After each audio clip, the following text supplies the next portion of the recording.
compartir aquí. Compartir. No te hace falta.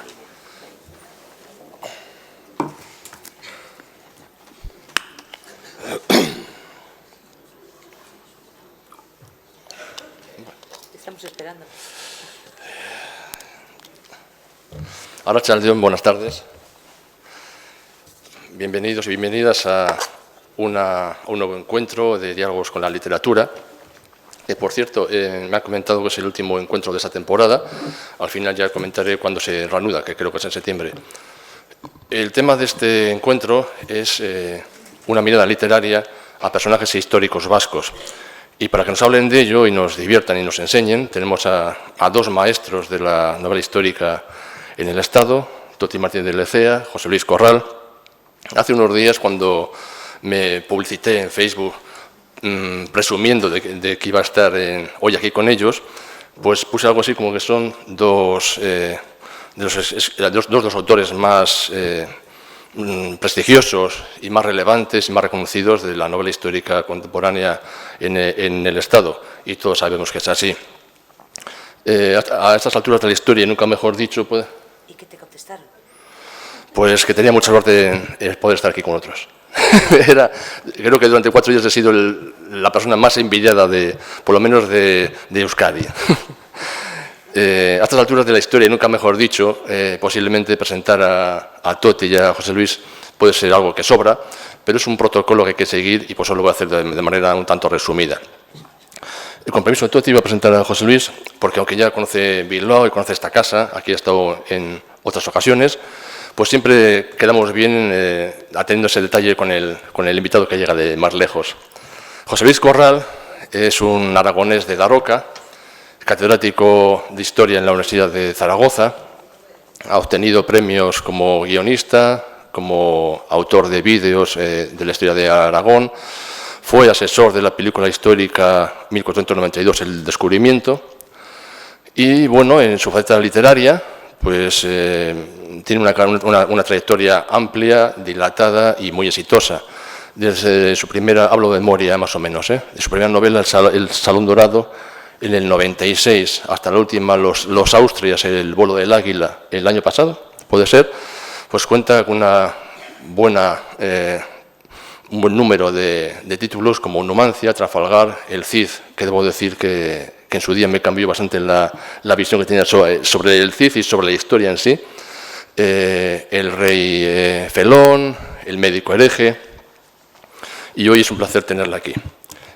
A Toti, bueno, a nuestra Toti, todo lo que se pueda decir de ella creo que está dicho ya.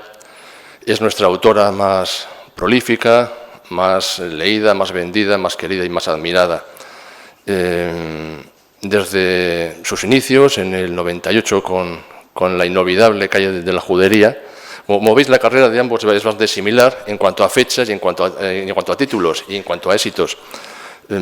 Hasta la última, que si me equivoco es Tierra de leche y miel, pues nos ha regalado títulos inolvidables como El Señor de la Guerra, que a mí me enamoró en su día y ella lo sabe.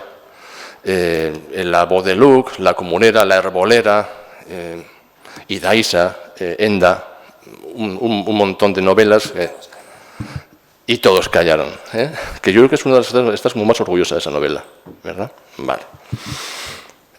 Como decíamos antes, el título de la conferencia, charla, es una mirada literaria a los personajes históricos vascos. Hemos preparado un listado de unos 12 más o menos, y si os parece, damos comienzo ya a ello. El primero de los elegidos es Íñigo Íñiguez Arista, en esa Aricha, el que está considerado como de manera oficial como el primer rey de los vascones, el primer rey del reino de Pamplona. Y la pregunta que he preparado para ello es, ¿se le ha dado a este rey la importancia histórica que sin duda tiene? Comenzamos por lo que queráis, quizás por Toti, ya que está más cerca. ¿Por mí? Por José Luis, se lo está pensando. Bueno, en primer lugar, vale. Muchísimas gracias a la Biblioteca de Barrieta por haberme invitado en otra ocasión a hablar de libros, de historia y de literatura con todos ustedes. Muchas gracias también a José Luis Urrutia por su presentación. Nos conocimos hace algunos años en Zaragoza hablando de libros y de historia, y qué decirles de mi gran amiga Toti Martínez de Lecea, de la cual me enamoré, con permiso de Alberto, que está por ahí, Hace ya algunos años, creo que nos conocimos en la Gijón. Semana de Novela Negra de Gijón, en torno a un pulpo a la gallega, y fue desde entonces, pues como digo, un auténtico flechazo. Y para mí es un honor estar aquí con todos ustedes, y agradezco mucho, además de a Toti, además de José Luis y a la biblioteca, que estén aquí. Sé que han venido 2 personas por mí y 200 por Toti, No. pero No. para mí, como digo, es un honor. Bueno, vamos a hablar desde la mirada literaria, creo que fundamentalmente también hablamos de historia, pero sobre todo una mirada literaria a estos personajes históricos vascos. Y decía José Luis, para empezar con este personaje, Eneko Aritza, Íñigo Aritza, si se le ha dado la importancia que realmente tiene. Bueno, en la historia hace héroes o villanos según. La historia es un arma ideológica formidable que se utiliza de forma permanente. Cuando venía a Zaragoza a mediodía, he salido a la 1:30 de Zaragoza, iba oyendo pues, a una serie de políticos hablar en el Parlamento español sobre una moción de censura. Y hablaban de historia, hacían algunas referencias a la historia, bastantes referencias a la historia, referencias en algún caso muy equivocadas, ¿no? Hay un mantra permanente que repite el señor Rajoy, que dice que España es la nación más antigua de Europa, utilizando el concepto nación tal cual se inventó en el siglo XVIII, como si fuera el concepto de nación que se aplicaba en la época de los jueces de Israel, que no tenía nada que ver con el concepto de la Ilustración. Pero, en fin, es igual, se confunde todo porque ya digo que la historia es un arma ideológica formidable. Y a veces ese arma ideológica se aplica a los grandes personajes o a los pequeños personajes de la historia. En mis novelas yo utilizo grandes personajes. Toti suele utilizar personajes más del pueblo, más de la gente, más entrañables, más cercanos, más próximos a la mayoría de todos nosotros, ¿no? Pero en este caso concreto que nos ocupa, en los grandes personajes históricos vascos, yo creo que no se les ha dado la importancia que tienen. Y especialmente a este rey.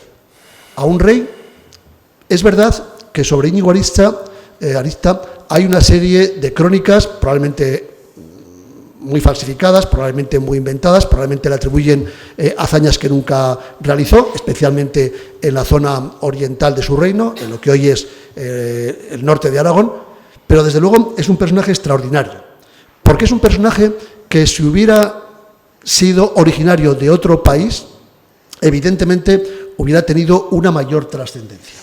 ¿Por qué? Porque es el personaje fundacional.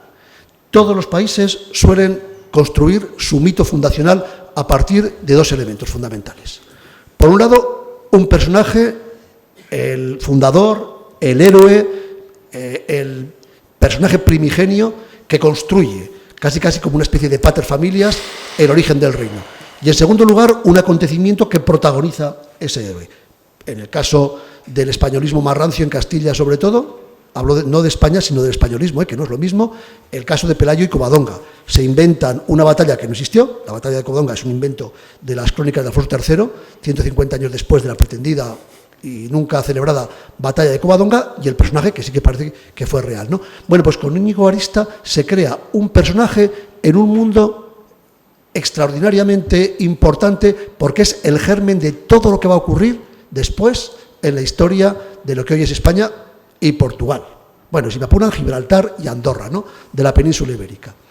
No se ha dado la importancia a este personaje que es clave, que es definitivo, porque los territorios de Pamplona, todavía no existía Navarra como tal en la época de Íñigo Aritza, allá por mediados del siglo IX, confluyen, por un lado, un elemento indígena, autóctono, el elemento vascón.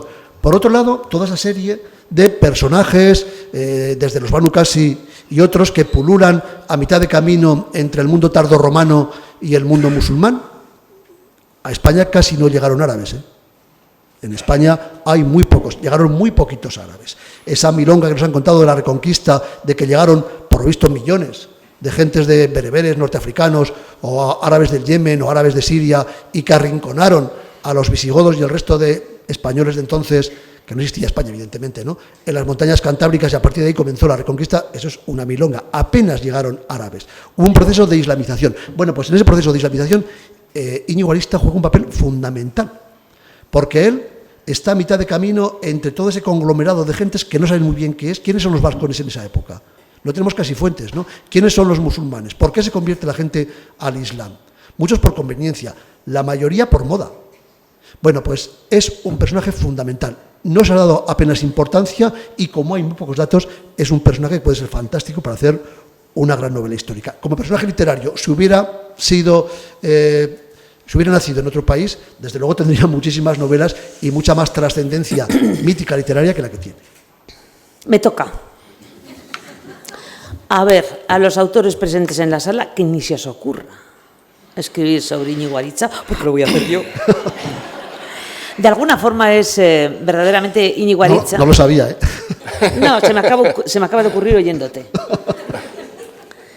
Eneko Aritza, Eneko Enecones Aritza, Eneko hijo de Eneko Aritza. Por mi hijo se llama Aritz, por algo será, ¿no?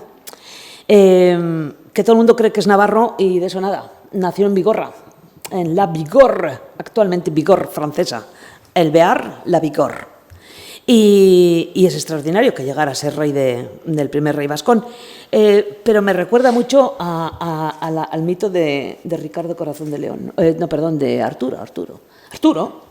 ¿Existió? ¿No existió? Pues vete tú a saber si existió. Un reyezuelo por ahí, sajón, que luego Monmouth escribió... primero Troy y después Monmouth escribió su novelita y hoy todavía estamos aquí hablando de Arturo, con todo su mito, con todo lo que quieras, con los magos, con Merlín, y nosotros que tenemos una riqueza increíble mitológica de mitos, no solamente de leyendas y cuentos, sino también de mitos, pues no hemos sabido aprovechar, como tú dices, ese potencial para crear una historia mítica de esta tierra con un personaje que realmente existió. Enecones, que en realidad era el hijo de Oneca, que era la mujer de Enecón, que luego se quedó viuda y se casó con un Manukasi. Y por eso tuvo unos hijos, que fueron 3, uno de ellos se llamaba Musa. Y con Eneco había tenido 2, este Eneco Enecones y otro. Pero claro, estos eran hermanastros de alguna forma. Y se entendían mejor los vascones con los musulmanes del Ebro que con todos los demás. Y entonces ahí estaban musulmanes y supuestamente cristianos, aunque eran cristianos muy paganizados, pasándoselo pipas, dándole de leches a los de las taifas de Zaragoza. Sí, es un personaje muy interesante y además muy desconocido. Sí, además es ese mundo en el cual hay una confusión, lo decía muy bien Toti, ¿no?, entre las familias del Valle del Ebro, del Alto Ebro, del territorio vascón, incluso cántabro, donde una misma familia tiene un hijo que se llama Fortún, el otro se llama Musa, el otro se llama Muhammad, es decir, hay una mezcolanza de nombres y en la misma familia, con hijos que tienen uno el nombre árabe, otro tiene nombre indígena. Bueno, realmente muy, muy interesante. Y pues no hacemos mucho caso en esta historia a veces, ¿no? Perdón, una pregunta a ambos. ¿Por qué a este hombre no se le ha dado ese protagonismo? ¿Por ser navarro? Perdona, quiero decir que si hubiera sido... Perdón, Vigorrés. Si hubiera sido castellano o de Al-Ándalus o de otro sitio, ¿si hubiera tenido esa trascendencia? Bueno, ¿O hay que salir fuera de las fronteras para que tenga una importancia? Sí, es que en ese siglo VIII tampoco hay mucho... No, hay muy pocos documentos, ¿no? Pero y tampoco hay muchos personajes. La historia de España ha estado condicionada por una cuestión sobre todo de proyección literaria en el sentido de las crónicas medievales.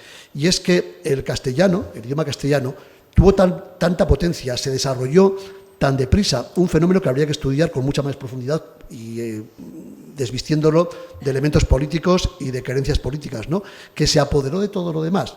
Las grandes crónicas que se escriben, sobre todo desde Alfonso X el Sabio hasta los Reyes Católicos, en los siglos XIII, XIV y XV, tienen tal potencia en castellano que apagan a todas las demás. Quizá, salvo las 4 grandes crónicas de la Corona de Aragón, de los 4 grandes cronistas de la Corona de Aragón, es que incluso a las crónicas leonesas las apagan, ¿no? Porque la fuerza narrativa, la fuerza creadora del castellano del siglo XV es tremenda. Y además Nebrija hace la primera gramática en 1499, cuando todos los demás idiomas de la península ibérica no la tienen. Con lo cual, esa potencia literaria tremenda del castellano ha apagado a todos los demás. Esta puede ser una de las razones histórico-literarias. Y otra de las razones es que nunca hemos escrito nuestra historia, nos la han escrito. Nosotros nunca hemos escrito, los vascos quiero decir, no hemos escrito. nos la han escrito. Siempre, Pues no será por ti, porque no paras. por eso, es que, pues por eso, porque alguien tendría que hacerlo, ¿no? Es verdad, no, que todas las historias de nuestro pueblo nos las han contado. Nos las han contado otros, nos las han contado los francos, nos las han contado los latinos, nos las han contado los castellanos, incluso los ingleses nos las han contado, pero nosotros no hemos contado nada, no hemos escrito nada, toda nuestra tradición literaria es oral, que son los mitos, son las leyendas, y bueno, pues vale, pues si dicen que eso fue así, pues sería, pues vale. En el siglo XIX empieza a recuperarse con Villoslada, que nos cuenta una historia fantástica, con dragón y todo, ¿eh? Y bueno, y luego viene Campión con sus blancos y negros de las guerras carlistas, Pío Baroja algo, y para de contar, no hay más. Luego vuelven a pasar unos cuantos años en que aparecen un par de libros en euskera, pero aquí de casa no, hasta que aparecemos este y yo, ¿eh? Sí.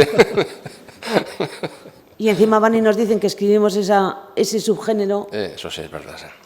Bueno, eso es lo que pasa con la novela histórica, ¿no? Que para los historiadores no es historia, es novela, y para los exquisitos de la literatura, pues la novela histórica no es literatura, con lo cual estamos en una especie de ectoplasma raro ahí. Pero que nos encanta. Pasa que si no, no vamos a acabar. A ver, Oye, el mío, Sancho. Eso es. Ahora entramos, eso iba a decir, que Sancho III el Mayor, que es el siguiente personaje, ya fue reflejado en Las Torres de Sancho, si no me equivoco, la segunda novela de Toti. Para que veas que la cosa viene de lejos, ¿eh? Y la cuestión sería algo así como, ¿hasta dónde podría haber extendido los límites de su reino de no haber muerto a una edad más bien temprana? Porque yo creo que murió sobre los 40. 25. Bueno, ¿Hasta dónde podía haber extendido su reino? Sí, Sancho III el Mayor es el personaje. Es el personaje. Toti hablará con mayor profundidad al respecto porque le ha dedicado más tiempo que yo, ¿no? Pero es el personaje. Pero Sancho III el Mayor tiene como gran figura más histórica que literaria, tuvo un problema. Él se proclamó imperator. El concepto de imperator en el siglo XI, a principios del siglo XI, él muere en 1035, no es el mismo que ahora, o el mismo que será a partir del siglo XIII, sobre todo en el Sacro Imperio Romano Germánico, o incluso el que había sido en la época de Carlomagno. Pero Sancho el Mayor comete un error que lo repetirán muchos reyes de muchos de los reinos de las monarquías hispánicas en la Edad Media. Y es que el concepto de imperator está por encima del concepto de rex, de rey, y el imperator es rey de reyes, en cierto modo, y sistemáticamente todos los que se proclaman emperadores, en una traducción demasiado literal del latín al castellano, quieren dividir el reino entre sus hijos para demostrar que ellos han tenido el imperio y que son capaces y pueden dividir el reino entre varios de sus hijos. Y la fastidian. Lo hace Sancho el Mayor. Lo hará en Castilla Alfonso VII, que también se proclamó imperator, ¿no? Quizá por eso. Si Sancho el Mayor, aparte de morir, bueno, no tan joven, porque en la Edad Media la esperanza de vida en el siglo XI estaba en torno a los 30 años, con lo cual morir a los 45 por ahí, 44, 45... Mira, es una pregunta que me interesa, profesor. Que eso de que se moría la gente joven, pues los abades y los papas llegaban a los 80, ¿eh? Es que esos comían mejor. Ah. Claro, o sea que en realidad no se morían por cuestión, no.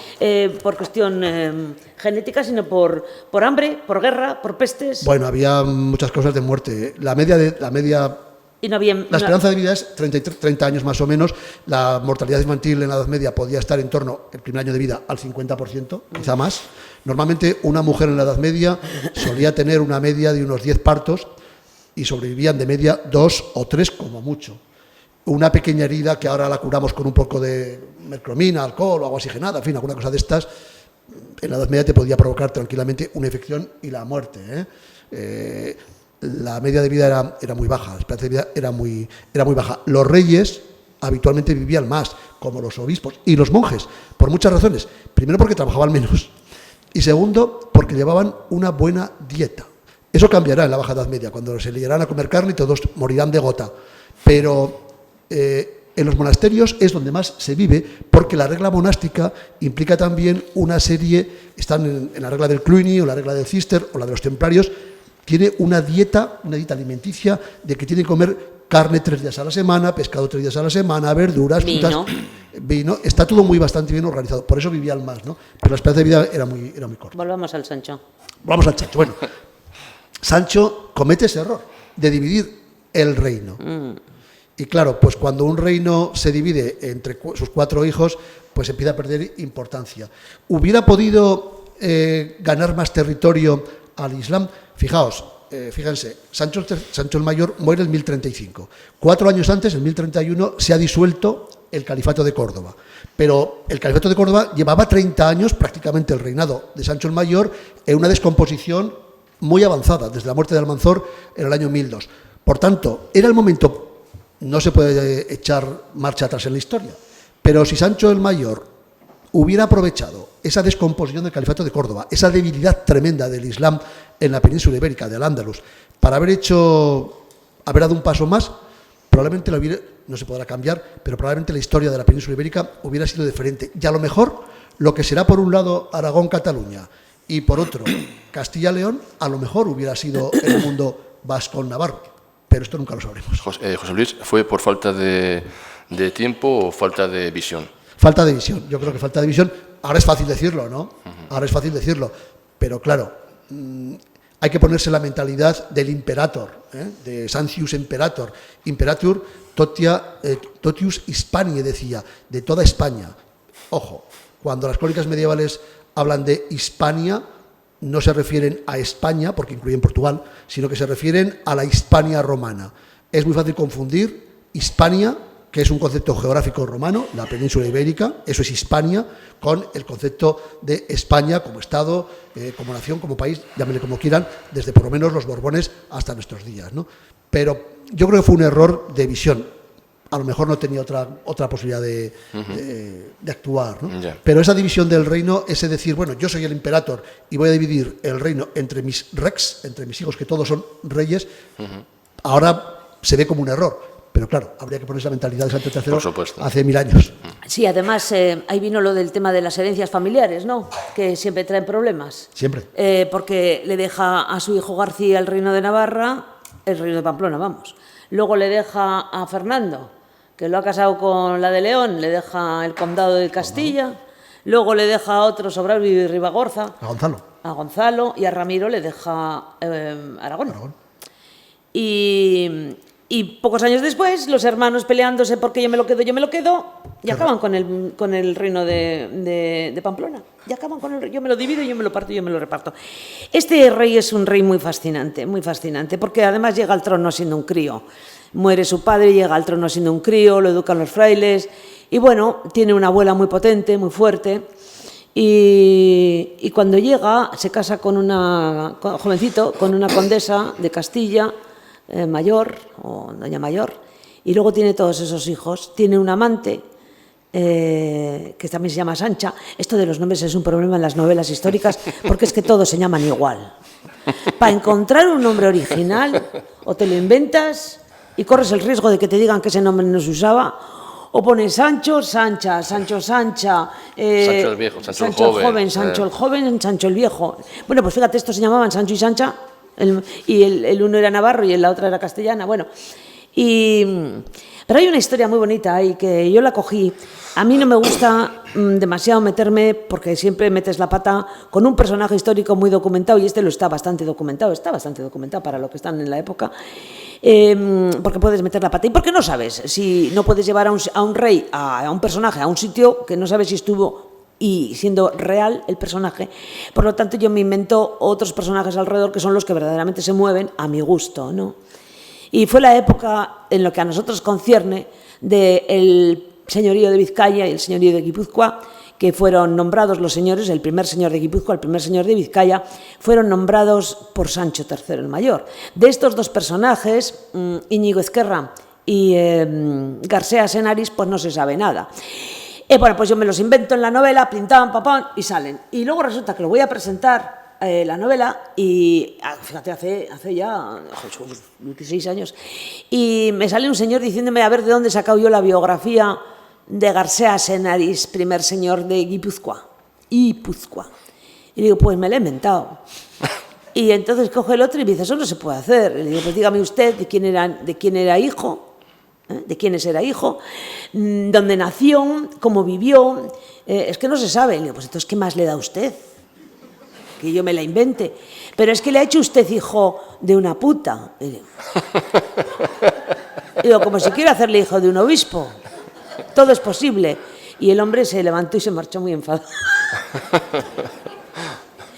Pues esas son las licencias que nos da la novela histórica, pero en mi caso, y él lo sabe, que es profesor, cuando invento sobre personajes inventados, no suelo inventar sobre personajes reales, y en la novela esta de Las Torres de Sancho lo que hago es utilizarle a Sancho, que está ahí, pero son otros personajes los que se mueven y van con él, ¿no? Y ahí hay una historia fantástica, es que la historia del cuñado es fantástica, ¿no? ¿Tú qué opinas? Vamos a ver. Es que, concretando, este va y le casa a su cuñado, o sea, el hermano de la mujer mayor, el infante García, organiza la boda para que se case con la infanta de León. Y van hacia León, pero resulta que el infante entra en León y este se queda fuera.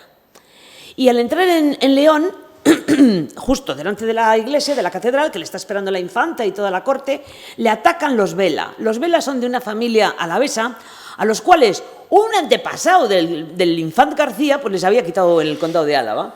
Y van y le matan al novio, al pobre chaval que tenía 16 años.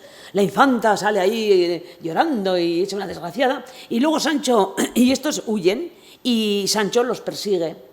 Entonces, los castellanos, cuando no nos quieren, dicen que en realidad aquello lo organizó el rey. A ver, es que para luego casarle a la infanta con su hijo mayor, el segundo. En estos momentos de Sancho el Mayor nacen todas las leyendas de Castilla, la mayor parte de las leyendas de Castilla, de las grandes crónicas de Castilla, nacen en estos momentos.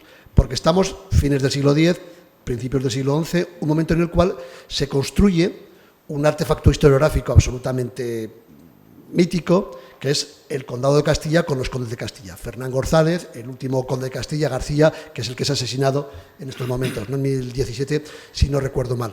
Ahí está el origen de todas las leyendas que construirán la idea del reino de Castilla, de los condes de Castilla y después del reino de Castilla. Porque en estos momentos el reino más importante, hablamos de torno al año 1000, el reino más importante de la península ibérica, antes de la llegada de Sancho el Mayor, es León. León tiene de alguna forma la legitimidad mítica. ¿Por qué? Porque Alfonso III, rey de León, en el año 880 ha construido la primera gran crónica sobre los orígenes míticos de un reino cristiano en la península ibérica. Se construye, la ordena construir esa crónica, la crónica de Sebastián, en Oviedo. Se llama así porque quien dictó esa crónica era Sebastián, obispo de Oviedo, sobrino de Alfonso III. Alfonso III manda escribir varias crónicas para justificar su reinado, que era conflictivo. Y desde entonces, desde el año 900, 880, 890, 900, León tiene la legitimidad historiográfica porque se han inventado Covadonga y toda esa dinastía de reyes que... Escriben una novela. Estoy en ello. Que han heredado, que no es verdad, pero que han heredado historiográficamente hablando desde las crónicas de fines del siglo IX a los visigodos. La construcción historiográfica es fantástica. Estos reyes de León necesitan una legitimidad frente al emir cordobés, que es musulmán, ¿no? Que por cierto es más hispano que ellos, pero en fin, es musulmán, ¿no? Hay que construir el contrario, la teoría de los contrarios. El mundo cristiano, Covadonga, Pelayo, el reino legitimado por la historia, entre comillas, de Alfonso III. Y aquí aparece Sancho el Mayor, pero Castilla está en medio. Por un lado está la gran potencia, diríamos, que es León desde el punto de vista de la legitimación que se ha hecho en las crónicas de Sebastián, de este obispo de Oviedo, y por otro lado está la figura emergente tremenda, poderosa, de Sancho el Mayor. Y en medio queda Castilla. Castilla va a necesitar en su historiografía, a partir, sobre todo, de uno de los hijos de Sancho III, de Fernando I, que será conde de Castilla, luego rey de León y luego rey de Castilla, necesita esa legitimación porque Fernando I es conde de Castilla. Ha heredado el condado de Castilla, que se lo ha dado su padre, no como rey, sino como conde. Bueno, en ese mundo de los hijos que decías tú, que combaten entre ellos, que se pelean, no sabemos, por ejemplo, cómo murió Gonzalo, rey de Sobrarbe y Ribagorza, pero Ramiro, otro de los hijos, se apoderó de esos condados. Los envenenamientos iban que volaban en aquella época, ¿no? Bueno, es apasionante esta época de Sancho el Mayor, porque ahí está el origen de todo, ¿no? Está el origen de todos los reinos. ¿Y da para novelas? Y da para muchas novelas. De este rey no se ha escrito ninguna otra, ¿o sí? Yo creo que no. Yo libros creo que bastante, no. sí. Libros y Mayor. textos, vaya, sí. Bastantes libros, pero Novélica, no. Novela... Pues con vuestro permiso, os vais pensando en una futura novela y pasamos de un Sancho a otro Sancho, porque el tiempo corre. Y decir que ha sido muy interesante y además me da pena porque este Sancho III da para una conferencia entera, ¿eh? Pero bueno, para otra ocasión. Pasamos, como decía, a Sancho VII el Fuerte, el Gigante, que aparte de otras muchas cosas que fue conocido, parece que me da impresión de que ha pasado a la posteridad, sobre todo por perder Vitoria. ¿Es posible que sus méritos antiguos hayan quedado un poco relegados por esta pérdida de Vitoria? Yo creo que no. Yo creo que es más famoso por haber estado en las Navas que por haber perdido Vitoria, ¿no? Sí, Sancho VII el Fuerte, con ese nombre. Bueno, en 1600 y pico se encontró en su tumba, se midió el fémur. Las tumbas de los reyes han sido saqueadas desde siempre, ¿no? Y las que quedaban sin saquear, cuando llegaron los franceses en la guerra de independencia, ya el saqueo fue total. Por cierto, yo no sé cómo todavía seguimos manteniendo relaciones diplomáticas con Francia, la que nos ha hecho pasar Francia, ¿no? En fin, Totti escribió una magnífica novela sobre la actuación de franceses, ingleses y portugueses en la brecha en San Sebastián, ¿no? Sancho el Fuerte, a partir de ese fémur, se hizo una serie de análisis forenses y demás, y se concluyó que medía entre 2,22 y 2,32 metros, ¿no? Hombre, añádele el casco y la pluma. Sería un y el pivot. caballo. Yo no creo que fuera tan alto, ¿eh? Pero sí, bueno, pues si pone el fuerte es porque era fuerte, era alto. Sí, sería fuerte. Y además a caballo, armadura, casco, pero pluma. 2,30. Sí, un poco grande, ¿no? Un poco grande parece. Pero en fin, vamos a porque fuera un hombre de 1,90, que para aquella época sería tremendo, ¿no? Muy, muy grande. Desde luego, de los guerreros que aparecen citados hay muchas crónicas ya, ¿no? Estamos ya hablando de 1212, en las batallas de Navarra de Tolosa, parece que es el más junto con Jaime el Conquistador, junto con Pedro II el Católico, el rey de Aragón, que también era muy, muy grandón, muy fuerte, eran los dos guerreros más fuertes, ¿no? Es el héroe. Es el héroe mitificado en la batalla más importante de la llamada Reconquista. La Navarra de Tolosa es realmente la batalla. No hubo grandes batallas en la Reconquista. Nos da la impresión de que estuvieron durante 8 siglos matándose entre ellos cristianos y musulmanes, y no es verdad. Realmente batallas importantes, no inventadas, batallas importantes en la historia de la Edad Media española, durante 800 años, puede haber media docena. Igual hasta me exagero, ¿no? La más importante es la Navarra de Tolosa, porque ahí cambia por completo el equilibrio de fuerzas que había entre almohades y el resto de los reinos. Y Sancho es el héroe. Si Sancho, como ha ocurrido con Íñigo Arista, ¿no? Si Sancho VII, el Fuerte, hubiera sido francés o alemán o inglés, bueno, le hubieran dedicado grandes novelas épicas, hubieran descrito cómo actuaba en la batalla, cómo manejaba la maza de combate, el hacha, hubiera sido un verdadero héroe, una especie de Ricardo Corazón de León, pero en gigante, ¿no? Pero desgraciadamente no hemos tenido esa capacidad para hacer gran novela histórica hasta que apareció Totti, ¿no? Pero bueno, lo iremos solventando con el tiempo. Bueno, yo la verdad es que como no soy muy monárquica, no les tengo mucha simpatía y suelo ir a Navarra a dar charlas. Y la verdad, este rey no me cae muy simpático. No me cae muy simpático por varias razones. Primero, aparte que fuera grande, estupendo, vale, va el tío y quiere casarse con una princesa marroquí. Esa es la idea. Bueno. Y coge y se va con sus mejores caballeros navarros, y cuando digo navarros digo pues todos nosotros, toda la zona que está bajo el reino, y se va tranquilamente y le deja su reino a su primo Alfonso VIII y le dice que se lo cuide. ¿Desde cuándo un primo ha cuidado el jardín del vecino? Y va el otro y se lo queda. Se queda Guipúzcoa, se queda Vizcaya, sí, con el apoyo de Lope de Haro, y se queda Álava. Se lo queda. Entonces los alaveses los vitorianos le piden al obispo de Pamplona que vaya a avisarle al rey, oye, que están aquí asediándonos, 9 meses asediados. Y va el obispo a Marruecos, y cuando llega allí se encuentra que el rey había muerto, el sultán había muerto, el nuevo regente de Marruecos, el nuevo rey era un crío, el regente era el tío, y le dice, aquí bodas no, aquí bodas estamos de luto, pero como ya has venido y has traído tus soldados, pues aquí te vas a quedar de rehén, porque necesito que me eches una mano con los de Argel, que se llamaba Tremecén, entonces el reino. Oye, lo tiene 3 años allí de rehén, y aquí el Alfonso dice, este no vuelve, pues me quedo con este y con el otro, y luego ya iré a Navarra. Y cuando vuelve, y lo que manda, el recado que manda es pues que se rindan. Y desde 1200 Vitoria se rinde. Pero ahí está la novela, porque Por eso lo escribí yo. Sancho el Fuerte está viviendo el momento en el cual está relacionado con la Casa de Champaña, con Poitiers, con la zona de Aquitania, y estamos en el momento más álgido de lo que es la novela de caballerías. La gran novela de caballerías de Cristiano de Troyes, que escribe en el siglo XII, de los años posteriores a la muerte de Lord de Aquitania, y Sancho el Fuerte se cree uno de esos héroes de Y las además es novelas el cuñado de caballería. de Ricardo Corazón de León. Claro, entonces hay que meterse en ese mundo para darse cuenta de cómo esta gente, siendo incluso a costa de perder el reino o parte del reino, está imbuido de ese espíritu caballeresco de las novelas que estaban leyendo. Sí, pero resulta que... Eso es muy literario también. Tú de eso ya sabrás más que yo, que llega a un acuerdo con el rey de Aragón. Como no tienen hijos legítimos, si me muero yo, te dejo mi reino. Si te mueres tú, me dejas tú el tuyo. Oye, También es muy caballeresco eso. yo te doy, tú me lo das. La gente que vive, los pueblos, esto no cuenta para nada. Son reyes propietarios, así que yo te cedo mis tierras y tú me cedes las tuyas.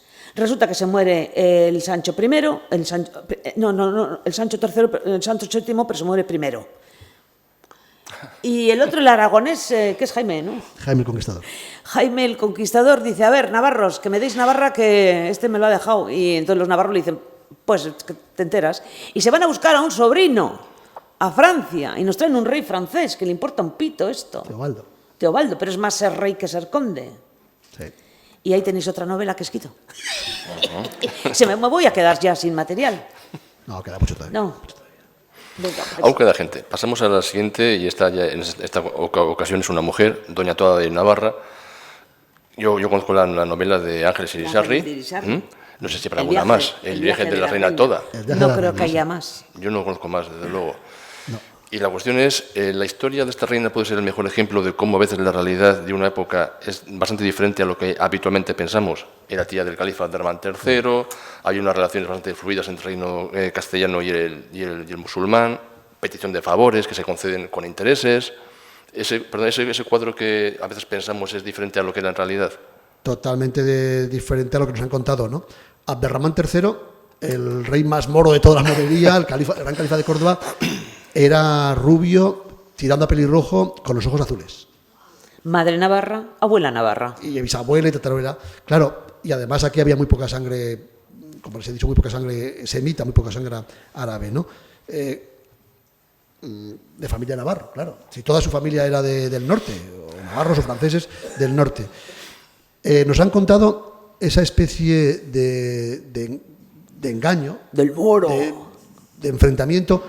Seguramente se hubiera paseado cuando Toda va a llevar a su hijo, su nieto, a Sancho el Gordo, Sancho el Craso, para que lo cure. El rey de León, había perdido el reino, ¿no? Era tan gordo, tan grande, que no se podía montar a caballo y no podía reinar, ¿no? Lo tienen que llevar incluso una especie de aparato enorme. Yo me recuerdo cuando Ángeles Irisarri estaba escribiendo la novela, vino al departamento y estuvimos hablando con ella y con María Isabel Ledesma, una gran profesora de historia medieval ya fallecida, y ella nos preguntaba, bueno, ¿y cómo podían trasladar por aquellos caminos del siglo X, cuando las vías romanas ya estaban en bastante mal estado, a este hombre, porque no podía montar a caballo, casi no podía ni andar de lo gordo que estaba, ¿no? De lo obeso que estaba?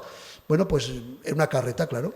Y aparece un almajaneque en la novela de le gustó mucho la palabra, pues lo dije yo aquella palabra, ¿no? El almajaneque era una especie de carro de 4 ruedas, pero que encima lo que llevaba era una catapulta. Bueno, le gustó la palabra y quitó la catapulta y utilizó aquel carro para llevar hasta Córdoba con su abuela a Sancho el Gordo, ¿no? Bueno, la reina Toda es un personaje fantástico, porque llega hasta ese extremo del cariño de los abuelos, de llevar a su nieto para que pueda adelgazar. Por cierto, adelgazó a la brava, no comiendo, ¿no? Para que los médicos de su otro nieto, del que eran judíos, lo trataran y lo pusieran a régimen. Bueno, esa es una historia fascinante. Una historia que además de las anécdotas de todo esto, pone en relación esas relaciones familiares, sanguíneas, de linaje, entre el mundo cristiano y el mundo musulmán. Ya no aquellos Banu Qasi del siglo VIII, IX, no, en pleno califato de Córdoba, en pleno año 950, ¿no? Un momento realmente apasionante. Toda es una mujer fantástica, ¿no? Y este viaje, el viaje de la reina, esa novela de Ángeles Irisarri, cuenta cómo se podían y se seguían relacionando estamos hablando de un momento en el cual reina una paz hispánica, ¿no? Abderramán III, aunque fue derrotado en Simancas, bueno, se retiró y nunca más salió de Córdoba, pero es una época de paz. Probablemente la única época de paz de verdad que ha habido en la península ibérica en muchos siglos fue desde que Abderramán III se retira de la batalla de Simancas en el año 939 hasta Almanzor. Esos 50 años del siglo X son de una paz asombrosa. Entre otras cosas, quizá porque están emparentados los califas cordobeses con los reyes del norte. No, nada, que aparte de eso decir que era una señora obesa también ella, pero que montaba a caballo y dirigía sus tropas y que tenía un genio, eso que es lo que cuentan, ¿no? Que tenía un carácter varonil. ¿Qué es lo que se dice de una mujer que tiene carácter en la época? Se dice que es varonil, varonil, una mujer varonil, Bueno. una mujer, pero que no quiere decir una mujer hombruna. Quiere decir una mujer con carácter. No la llegué a conocer por los pelos, pero probablemente era una mujer de gran carácter, entre otras cosas, porque era... y llegó a una edad muy longeva. Además de reina, es que era la matriarca de todos los reyes, De prácticamente. todos los reyes de León, de toda de la Navarra, península, ¿no? y del propio califa, claro. Y del propio califa, que era la tía. Imagínase... Y llegó a tener una vida muy larga. Ahora, imaginaos lo que es ese viaje y lo que es para esta gente del norte, estos que lo más palaciego que veían eran pues una casona de piedra y poco más. Cuando apareció Doña Toda con su nieto y con la corte, aparece de León y de Navarra, de Pamplona, aparece en Medina Zahara, ¿no?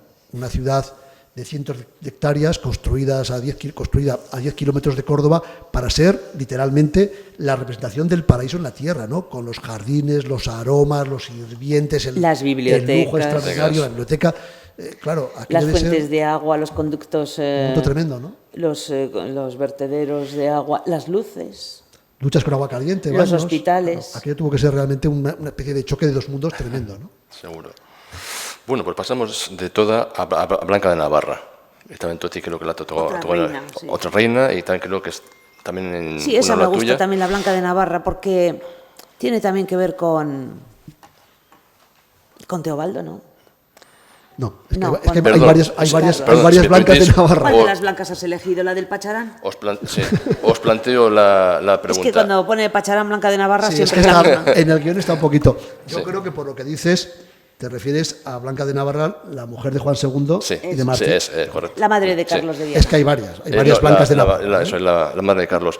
¿Hasta qué punto? Bueno, en cierto trabajo se culpa a esta reina de la anexión de Navarra a Castilla, acaecida más o menos un siglo después de su muerte. ¿Hasta qué punto, y allá entro en el plano profesional vuestro, hasta qué punto puede un escritor de novela histórica decantarse por una opinión y reflejarla en su obra?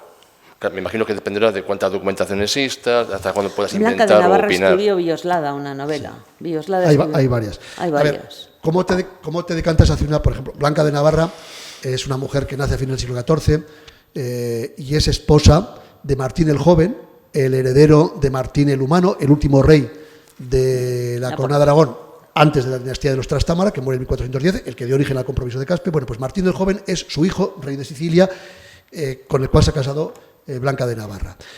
Queda viuda y se casa con Juan II, que es un Trastámara, que será rey de Navarra, rey de la corona de Aragón, pero que es un castellano.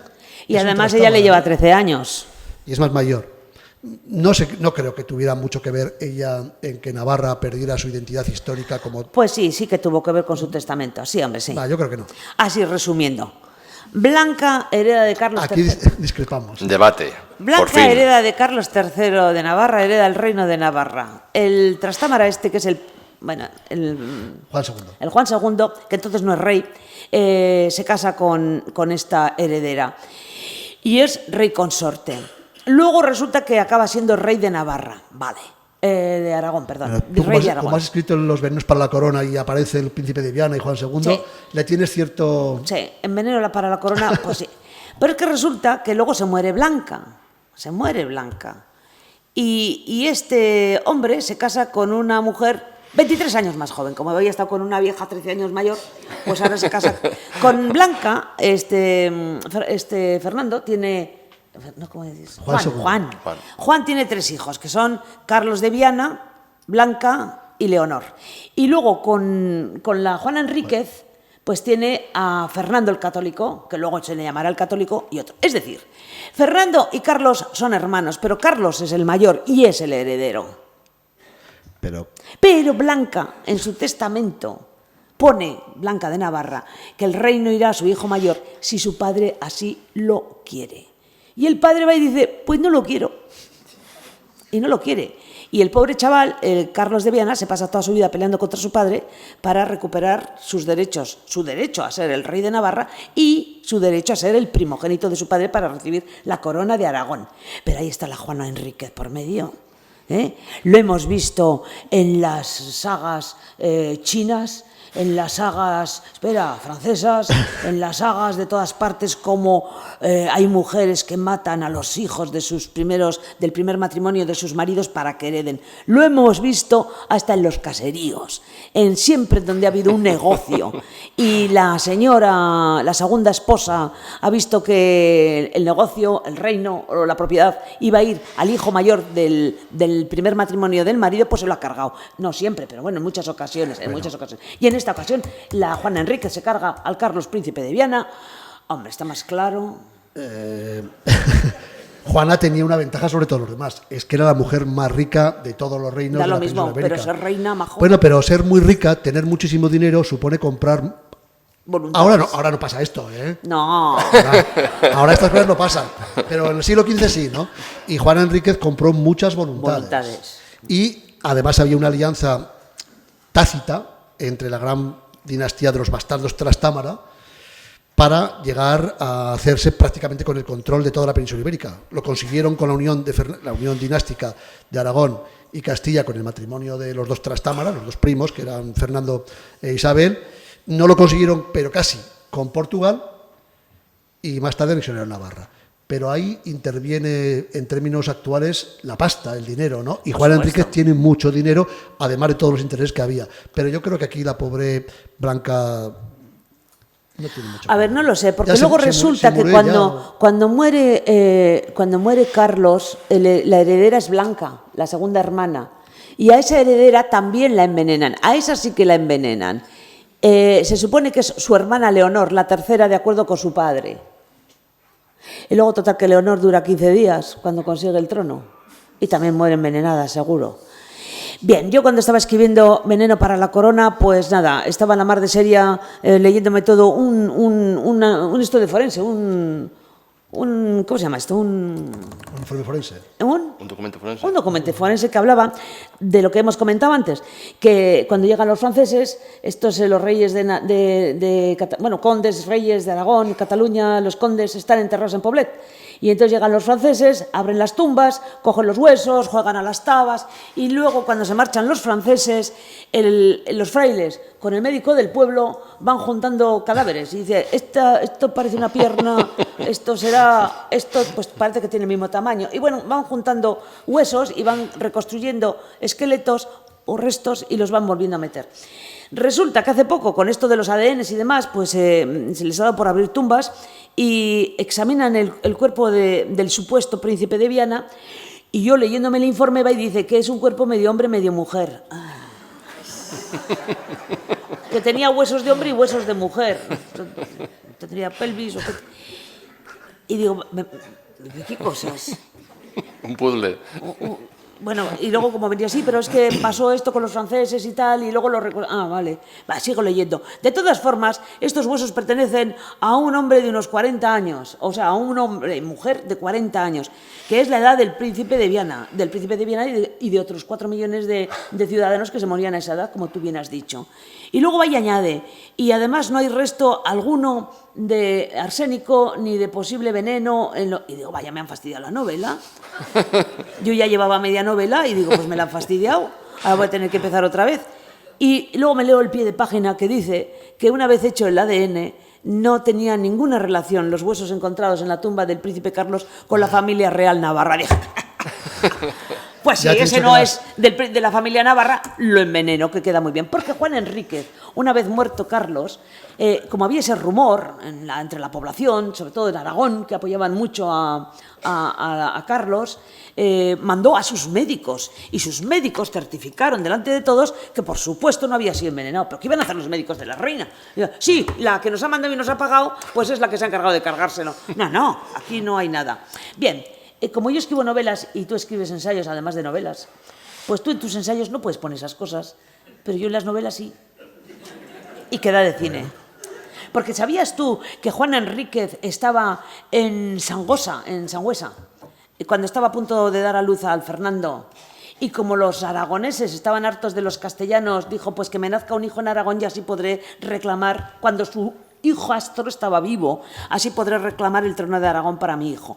Oye, que le dieron los dolores de parto, oye, llevadme al siguiente pueblo, que era Sos, que entonces no era del católico, era Sos. O sea, y parió allá en Sos. Bueno, las malas lenguas dicen que no pasó la frontera, o la muga, o la línea entre Navarra y Zaragoza y Aragón. Con lo cual puede que incluso el Fernando ni siquiera fuera de Sos. Mira, que si fuera de Sangüesa. De Sangüesa. Bueno, se falsificaban mucho los datos, evidentemente. Y lo de las tumbas es verdad.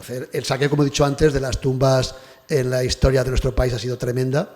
Y es muy complicado poder identificar algunos huesos. Sí que hay algunas tumbas que no se han saqueado, que se han podido estudiar bien, por ejemplo, las del otro Juan II, que son primos. Juan II, el de Castilla, se ha encontrado perfectamente intacta su tumba, se ha estudiado. Y Cuéntanoslo. Es que, mira, cuéntanoslo. Bueno, muy rápidamente porque... Sí, Juan II ha pasado a la historia como un mecenas del arte. Juan II es el padre de Isabel la Católica, ¿no? De Isabel la Católica. El padre de Isabel la Católica y, por tanto, tío de Fernando el Católico.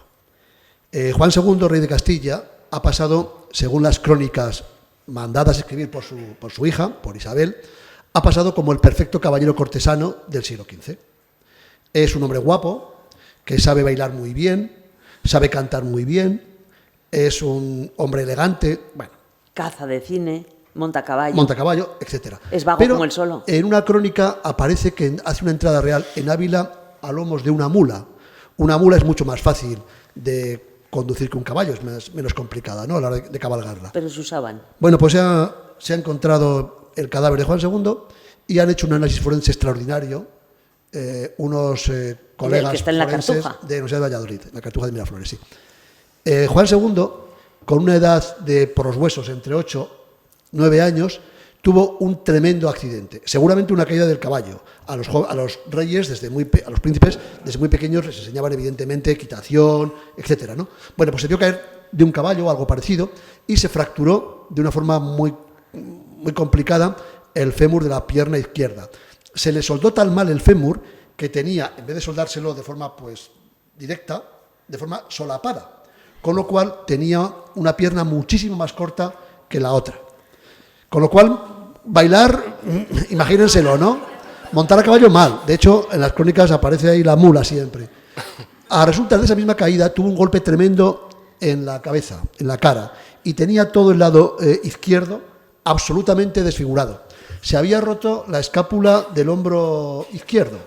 Con lo cual, imagínense, la mandíbula desfigurada por completo, cantar la cara mal, deforme, cantar mal. Un ojo mal, cantar mal, cantar bailar mal. no. Tocar la vihuela tampoco. Tampoco. ¿Y cazar? Y cazar, no. Ese movimiento no lo podía hacer porque tenía toda la parte izquierda del Sin embargo, la crónica ha transmitido que las crónicas han transmitido que era una... Bueno, pues así se escribe la historia. Así se escribe la historia. Y yo me lo sabía porque me lo ha contado él, pero quería que os lo contara él porque es más de fiar que yo. Y para que supierais que no solo son fantasías mías. Es la construcción del héroe en las crónicas castellanas o de cualquier reino y la realidad que es otra, pues bien distinta. Bien, pues de Blanca de Navarra, aparte de Blanca de Navarra, aparte de Villoslada, que escribió La Reina Blanca de Navarra, pues creo que nadie más ha escrito. Yo he escrito del hijo, pero de la madre, pues no. La verdad es que era muy piadosa y se pasaba sus últimos años de vida, se las pasó yendo a misa a la mañana, al mediodía y a la tarde. Qué remedio. Así que no es de extrañar que el Juan, que encima era 13 años más joven, se fuera con una moza a holgar y a folgar, que es como se decía. Sí. Muy bien, pues pasamos a Teobaldo I, el rey trovador. Teobaldo. ¿Nos interesa Teobaldo o saltamos? Como veáis, digo porque el tiempo vamos Sí, un poco pues pillados. Bueno, pues de A ver, Teobaldo os digo yo dos palabras. Espera, Vale. de Teobaldo os digo dos palabras. Aquí nos ha puesto. que tú antes una novela de Por sobre Teobaldo, ¿verdad? No ha tenido más repercusión en el mundo literario. Sí, sí lo ha tenido. Teobaldo es el rey trovador, es el mejor trovador del siglo XIII. Sí, pero con toda la historia que ha tenido de las cruzadas No, y ya lo tal, han escrito en Francia también. ¿Qué cruzada? Si fue una cruzada, llegó y perdió. pero fue. Fue pues porque... Pues la historia fue, este hombre se fue a las cruzadas, pero se fue por una razón muy sencilla. Primero porque era muy amigo y primo de Luis IX, de San Luis de los franceses, y los dos habían dicho que iban a ir a las cruzadas. Segundo, porque al morir su tío, Sancho VII el Fuerte, le nombran rey de Navarra. Se viene con sus franceses y los coloca, como siempre hacen, en los puestos de importancia. Y se van quedando con las perras y con todo. Con los dineros. Los navarros, que son muy fuertes, estos se enfadan y se levantan, los hidalgos se levantan, y entonces para que haya paz va y dice, hago voto de cruzada, y hacer voto de cruzada es que tenía que cumplirlo, pero no podía marcharse a la cruzada mientras hubiera follones en el reino. Así que entra el Papa y dice, a los navarros, u os estáis quieto u os excomulgo. Claro, lo de excomulgar, pues lo de no bautizar, oye, pues un poco de agua y tal, lo puede hacer uno en casa. Lo de casarse, oye, se iba a Cata a ver qué tal, pues tampoco era problema. Pero lo de no enterrar, con bendiciones. Como hemos dicho antes, Teobaldo de Champaña también reúne esas características del rey caballeresco, ¿no? Es un trovador, es un hombre que está imbuido por ese espíritu de la cruzada. También hay una novela interesante, ¿eh? Que ya la he escrito yo. Sí, pero... ¿Te la has leído? No, esa no. ¿No te has leído? Esa no me la he leído. Me faltan 2 o 3 tuyas. Pues yo me he leído todas las tuyas, no es por nada, pero bueno. Entonces, sí, pero en esa novela, por ejemplo, Teobaldo está ahí sin más, pero solamente está un cacho, ¿no? Bueno, el caso es que se va a París, de París, se va a su condado de Champagne. Ahí también aparece en una novela que es mía, que es el verdugo de Dios, porque allí asesinaron a 300 personas cátaras, les quemaron vivos, y este rey nuestro, que fue nuestro después, estaba ahí presidiendo. Justo antes de irse a la cruzada, fue a presidir el juicio y la ejecución de estas personas.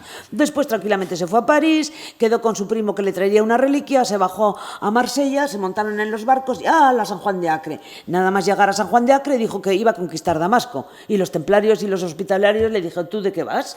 Si eso no lo ha conquistado nadie, y además hay que reforzar la frontera del sur, porque si no el sultán de Egipto, que es el primo del otro, pues aunque no se llevan muy bien, va a venir a defenderlo.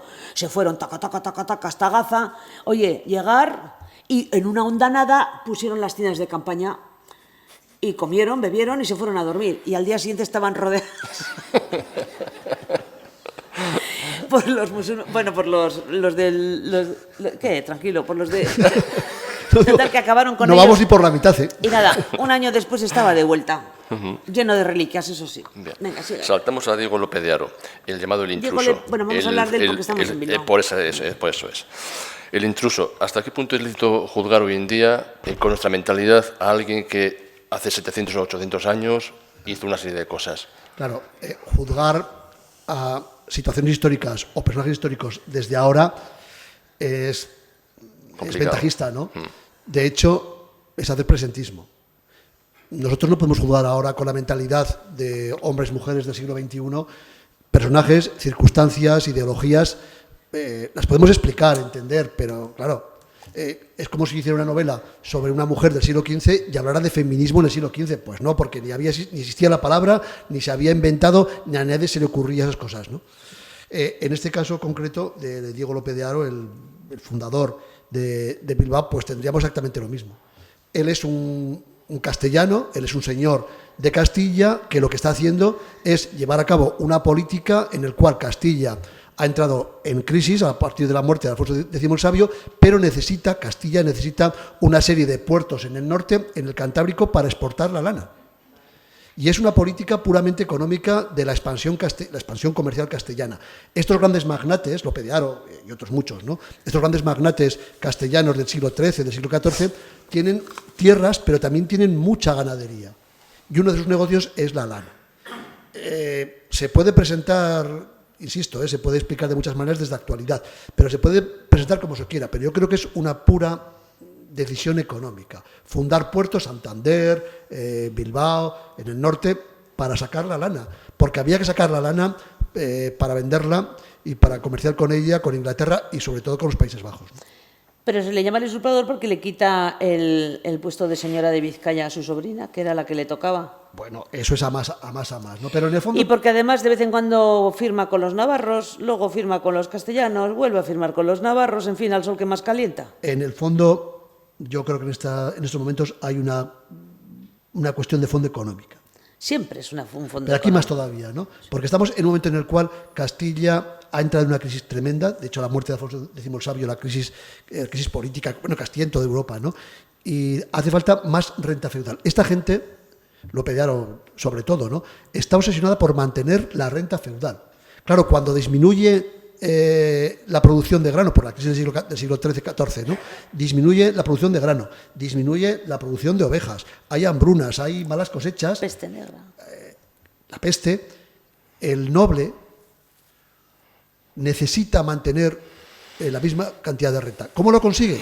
Pues o abriendo nuevos, hoy diríamos que son emprendedores, ¿no?, abriendo nuevas líneas de negocio, venta de lana a Flandes, o exprimiendo más si cabe a los campesinos. Si antes pagaban 100 sacas de trigo del campo que estaban cultivando, ahora tienen que sacar esas 100 sacas de trigo. Pero si antes producían 500 y ahora producen 300, la ruina del campesino es tremenda, ¿no? Todo es una cuestión económica. Y en estos momentos de crisis económica y de bajada de la producción, estos señores quieren más y más y más y mantener ese nivel de renta, hombre, ¿no ha escrito un libro? Es que lo tenía apuntado. Caballeros de Vizcaya, ¿cómo es? Antonio Villanueva Ledo. Sí, señores de Vizcaya. Sí, de Vizcaya. Caballeros de Castilla. Caballeros de Castilla. Sí, cierto, sí.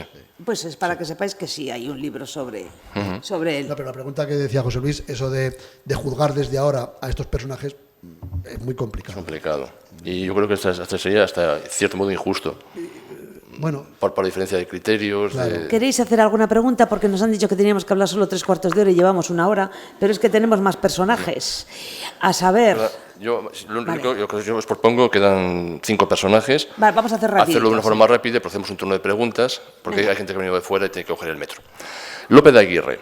¿Hasta qué punto este personaje representa lo que fue la llamada conquista de América? Bueno, la conquista de América es otro de los grandes mitos de nuestra historia. Lope de Aguirre, hay una gran novela, con esto es suficiente, ¿no?, una gran novela de un paisano mío, de Ramón J. Sender, La aventura equinoccial de Lope de Aguirre, y es un personaje realmente, como personaje literario, absolutamente fascinante. Sí. Como persona... Como persona, otra cuestión, ¿no? Hay que ponerse en la mentalidad, de nuevo, También, ¿no?, de estos tipos navarros, aragoneses, castellanos, andaluces, al otro lado del mar, por aquellas selvas del Amazonas, absolutamente enloquecidos. Están enloquecidos, enfermos y enloquecidos. Enfermos, con los mosquitos, perdidos en un mundo que no conocen. Claro. Y machistas, porque le mata a su hija para que no la violen, pero a ella no le pregunta. Oye, ¿te mato o te dejas violar? Pues a lo mejor va y dice, pues mira, chico, pues que me violen. Pero no le da la oportunidad. Y luego además acaba enloquecido totalmente este guipuzcoano de Oñati. Una pregunta rápida sobre esto. ¿Qué os pareció la película de Klaus Kinski, la de La cólera de Dios? Sí, no me gustó, no la recuerdo muy bien, la vi hace tiempo, pero no me gustó mucho, ¿no? No. Aunque los ojos de Klaus Kinski, esos ojos altos... Son muy expresivos. Sí, pero no. Pero sí, recuerda aquella escena de la balsa en el Amazonas, dando vueltas, pero bueno. No. Vale. Luego la hija hizo otra película de Juana de Arco y tampoco. La hija de Klaus Kinski hizo Juana de Arco, una rubia, también haciendo de loca, de loca. Que además, cuando echaron la película, que yo la vi en la tele, la echaron en castellano. Y, oye, que le hablaba de usted al rey. Yo le que le hablaba de usted al rey. Y es que, claro, en una película que me estaba hablando... Es que es verdad, estás viendo una película del siglo XV, bueno, se supone que está ocurriendo en el siglo XV, en el XIII, Pero bueno, sobre... y va ella y le dice, usted es el rey, y dijo, apaga y vámonos, anda, ya os... Pero bueno, como tenemos la novela de Ramón J. Sender, pues... Sí. Recomendada.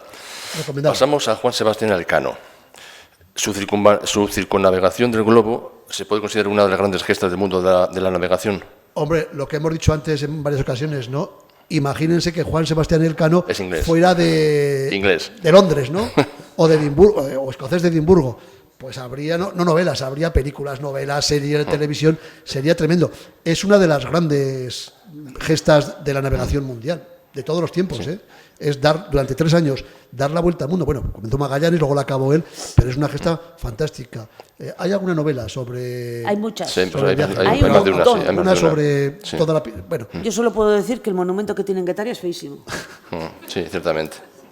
pero es una gran... ¿Y la por, pregunta que harías es y una gran gesta. y por qué no se le da más bombo? Y todos los Dejémonos- años en Guetaria hacen la llegada de Juan Sebastián Elcano y resulta que nunca volvió. Es que no volvió. A Guetaria. A A Guetaria. Guetaria no volvió. España Bueno, sí. pues todos los... Sí, pero a Guetaria no. Ahí en Andalucía. Y entonces todos los años hacen la llegada de Juan Sebastián Elcano y llegan en un barco todos a zarrapastrosos y harapientos. Y nunca llegó. Bueno, Bueno, es épico, ¿eh? Porque llegaron, si no recuerdo mal, 17 marinos. Sí, sí. Todos Sí, se salieron. más o O las sea, 5 parecen naves, los 17 en llegaron plan, 10 con todos hechos. harapos y tal, y con barbas. Y Pero, de nuevo, la mentalidad de aquella gente, ¿no? Dar la vuelta al mundo y volver 17 en la nave Victoria hecha polvo y volver al sitio donde habían salido, ¿no? Sin GPS, ¿no? Es asombroso. Es asombroso. vamos con Ignacio de Loyola. Vamos a dejarle hablar a José Luis. ¿Le dejamos hablar a José Luis? Para nada. Cállate. José Luis Urrutia escribió hace unos años una novela estupenda que se titula La Ignacio, cruz Ignacio, la cruz y la espada. No, anda, que no me digas, que se me haya olvidado a mí. Lo tenía Los apuntado. años Los de la años espada. de la espada. Sí. Eso es, los años de la espada. sí. Que por cierto, tú me dijiste, oye, ¿por qué no escribes sobre Ignacio de Loyola? Sí, bueno, porque era un personaje interesante. Y escribió esa novela, José Luis, sobre Ignacio. Llega hasta el momento de la inspiración divina, que allá dices, aquí lo dejo. Háblanos tú. Mira, le voy a hacer yo la pregunta. En la trascendencia universal que alcanzó su obra, ¿cuánto tuvieron que ver su pasado y las circunstancias en que se produjo su conversión, entre comillas? Pues no tengo ni idea, ¿eh? Pero yo creo que lo que sí tengo muy claro, porque es un personaje que, como sabes, yo, como tú y como José Luis, estudiamos muy a fondo lo que vamos a escribir, y uno de los rectores del santuario de Loyola me comentó que si de su autobiografía no se hubiera suprimido la parte golfa, por decir así, jamás hubiera sido santo al de 90 años o 100 años más o menos que pasó. Porque este hombre tuvo una vida hasta los 30 años bastante turbulenta, era un hijo de su época, mujeriego, violento, luchador, fanfarrón. Se dice que protagonizó un hecho bastante luctuoso en Azpeitia durante unos carnavales. Y luego, pues por mor de aquel famoso balazo, pedrada en Tuvo una Bombazo, hija bastarda. tuvo una hija bastarda en Navarrete, en La Era Rioja. bajito. Era bajito, llevaba también un alza porque tenía complejo, y ese complejo se acentuó a raíz del bombazo que le dieron en la rodilla, al igual que ha comentado de Juan II José Luis, pues le empalmaron muy mal los huesos y quedó pues más cojo. Entonces, cuando él se vio que de ser un chico bajito pero apuesto, dicen que cantaba muy bien, que era rubio, que era muy guapo, se vio cojo, imposibilitado para pelear, para cabalgar, para bailar, para cortejar, pues pidió al cirujano de Azpeitia, un tal Iztiola, si no me equivoco, que le cierre el fémur, le descabalgue ese hueso y se lo vuelva a fundir bien. Pero claro, y es más, según parece, renunció hasta el láudano para sentir menos dolor. Se le entablilló encima de la cama con unas maderos, se le cerró la pierna en vivo y en directo, y aún así quedó bastante cojo. Y de ahí, pues tuvo que guardar cama, estuvo a punto de morir. El día de San Pedro se le dio hasta la extrema unción, y cuando se recuperó de manera milagrosa, pues a su cuñada le pedía libros de lectura, de los libros que a él le gustaban, pues el Amadís de Gaula, libros de caballería y tal, y la cuñada, que era muy beata, pues le daba la vida de San Onofre, de San Pepito, y entonces el hombre dijo, bueno, pues si ya no puedo ser el mejor soldado, el mejor galán, voy a ser el más santo de todos. Y si San Onofre se alimentaba de dátiles y de raíces, yo solo de raíces. Y de ahí, pues bueno, pues vino lo que vino después. Y para abreviar, yo creo que su historia es una historia fascinante de obsesión, de tenacidad, y que no dejó nunca de ser, corregidme si opinas lo contrario, no dejó nunca de tener esa mentalidad guerrera, porque cuando fundó su orden, la Orden de Jesús, no había priores y abades, eran generales, capitanes, soldados de la Orden de Jesús. Que esto no quita mérito para lo que hizo, pero es una parte de su historia y de su biografía. Y si alguien quiere leer la novela, pues que opine lo que luego le dé la gana. Sí, yo lo único que tengo oído el rumor de que lo del bombazo es mentira, que en realidad se rompió la rodilla escapándose de una ventana de la casa, de una casa ajena. Sí. Después de acostarse con la mujer de uno. Llegó el marido y saltó por la ventana. Y al llegar al suelo se rompió la rodilla. Yo no lo sé porque yo creo que no puede ser así, porque tenía mucha experiencia en ese tipo de cosas y lo hubiera hecho bien. Sí, pero si son 3 pisos, son 3 pisos. Sí, no, y yo creo que la verdad que tuvo un mérito para llegar a los 30 años con la vida picaresca que llevó, porque le querían zurrar por todas partes. Lo que pasa es que, claro, se crió de los 15 a los 30 años en la corte, bueno, con el que hoy en día sería el ministro de Hacienda de Castilla, en Arévalo, y era una persona intocable. Y bueno, después de, como se decía, Umbral, ya he hablado de mi libro, ahora nos marchamos, pero no, quedan todavía 2 personajes. Blas de Lezo. ¿Podemos considerar a Blas de Lezo como el prototipo de héroe de novela de aventuras? De este también han escrito mogollón de novelas. Hay una muy buena de Albert Vázquez, Medio hombre.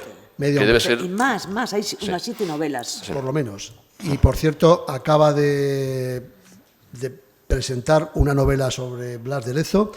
La oreja del capitán se llama, en alemán, saldrá el año que viene en castellano, en español.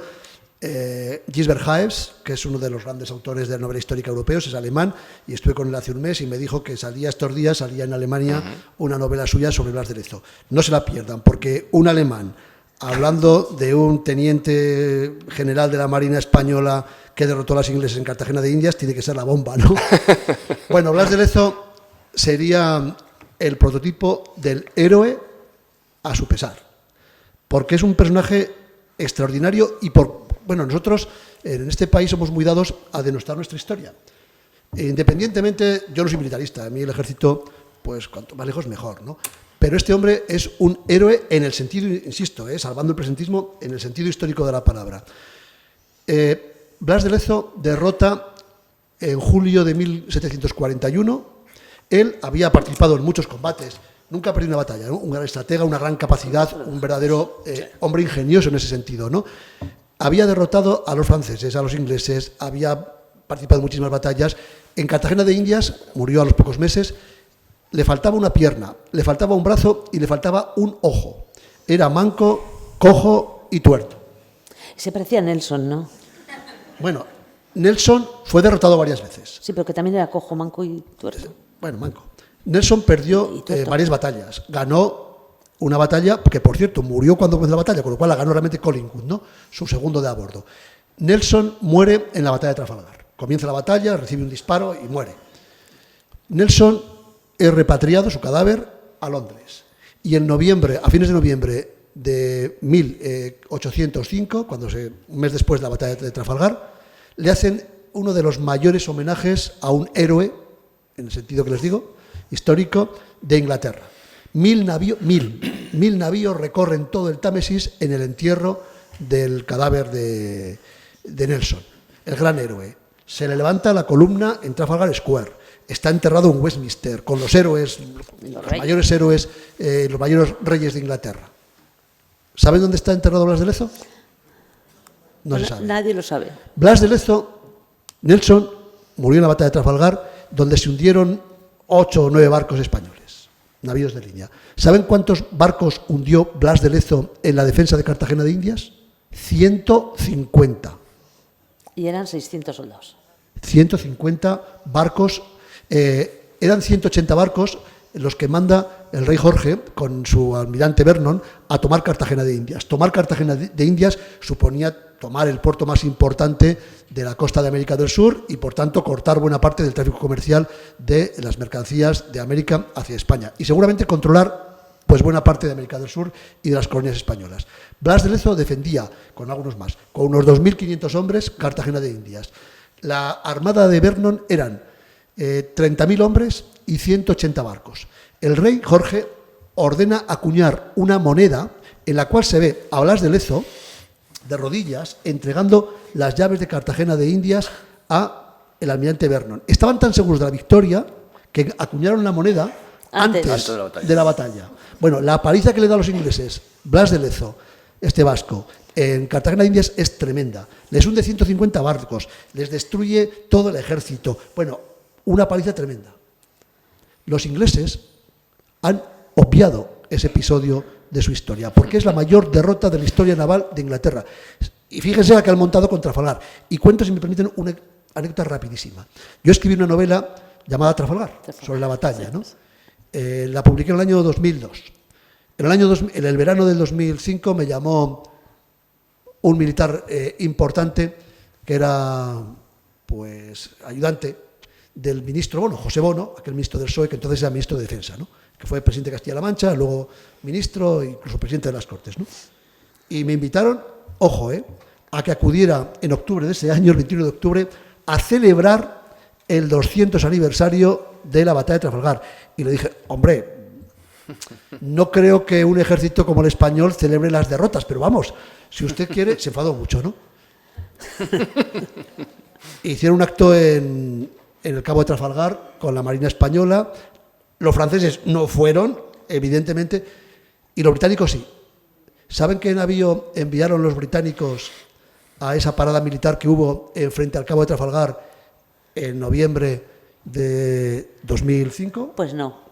Pues el navío que enviaron los británicos se llamaba el HSM Victory, el navío insignia que venció, en el cual iba Nelson, en la batalla de Trafalgar. Cuando se enteraron que venía por Finisterre, por Galicia, bajaba el navío la fragata Victory, rápidamente dieron la orden. ¿Y saben qué navío enviaron los españoles? El Blas de Lezo, ¿no? Bueno, ese pique que hubo. Pero Blas de Lezo es un héroe a su pesar. Si hubiera sido inglés, ni les cuento. Pero bueno, como era de aquí, pues está olvidado por ahí. No sabemos dónde está enterrado. Bueno, de verdad que muy interesante, como toda la charla. Preguntas, claro, dice Toci que podíamos seguir días enteros. Yo me estoy queriendo saber si ustedes me pueden explicar por qué se dice que las primeras cortes estuvieron en León y no en Inglaterra con el rey Arturo, que dice que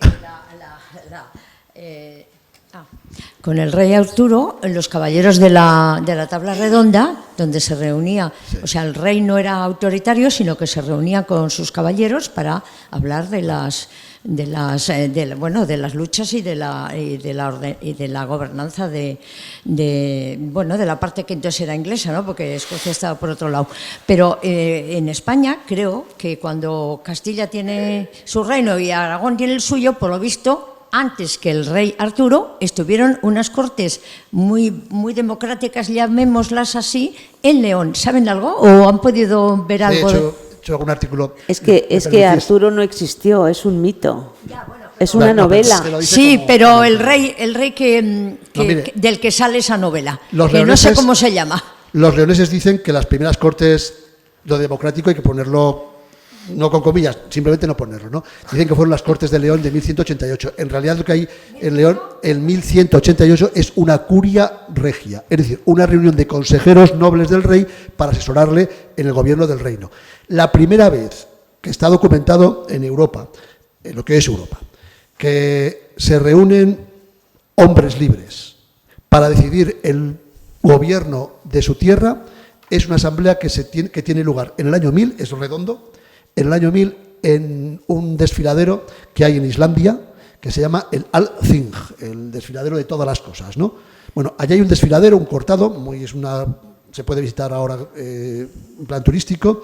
Y allí se celebró esta asamblea de los islandeses, que eran fundamentalmente renegados expulsados de Dinamarca y de Suecia. Esa es la primera vez que tenemos constancia, lo cuentan las crónicas de la época, hay algún documento, de una reunión de hombres libres. Islandia era una república, no había monarquía, la primera vez. Aunque es verdad que los leoneses hacen gala de que son las Cortes de León de 1188. En realidad, lo que ocurrió en León, y ha habido hace poco un congreso internacional en el cual participé en León, fue una curia regia, Pero bueno. La islandesa. En Islandia... En esa isla que está allí. En la isla del hielo, sí. En Islandia, en el año 1000. Pero ya había habitantes allí en aquella época, sí, porque es una isla casi inhabitable. Islandia está poblada desde mediados del siglo IX. Desde el año 860 ya hay población. Fundamentalmente renegados de noruegos y de Dinamarca que se van a aquella isla que evidentemente era muy, muy dura. Sigue siéndolo hoy en día, pero entonces también era muy dura. Pero esa es la primera vez que tenemos constancia de una asamblea de hombres libres reunidos para decidir la forma de gobierno de la isla, de Islandia. León sería la segunda. Es una curia regia, es que no son las Cortes.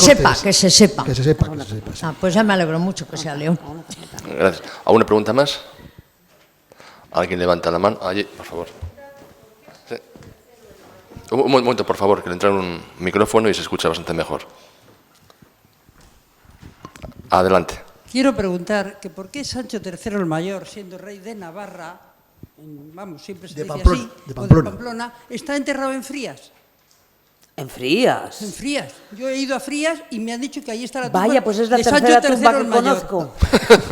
Pues mira, Que le parece llevó ser que el Cid allí y lo enterró. No, espérate, esa es nueva, esa es nueva. Pues a mí me lo han Yo contado sé en que Frías. está en San Isidoro de León. Este rey murió de un flechazo, murió envenenado, o no se sabe cómo murió, por la zona de León, y su hijo, Fernando, conde de Castilla, entonces, lo llevó a enterrar a el Panteón de los Reyes en León. Y tienes ahí la tumba, en San Isidoro, y tienes la tumba y tienes su nombre. Sin embargo, la mujer de Sancho, tiempo después, se lo llevó, dicen, a Oña. Oña, eso es Oña, me he equivocado de nombre. Perdón, en ya Oña. decía yo. Es que ha dicho... Me he colado. Ha dicho- En Oña. Sí. Entonces, perdón. se lo llevó a Oña porque Oña, el monasterio de Oña, era protegido de la familia.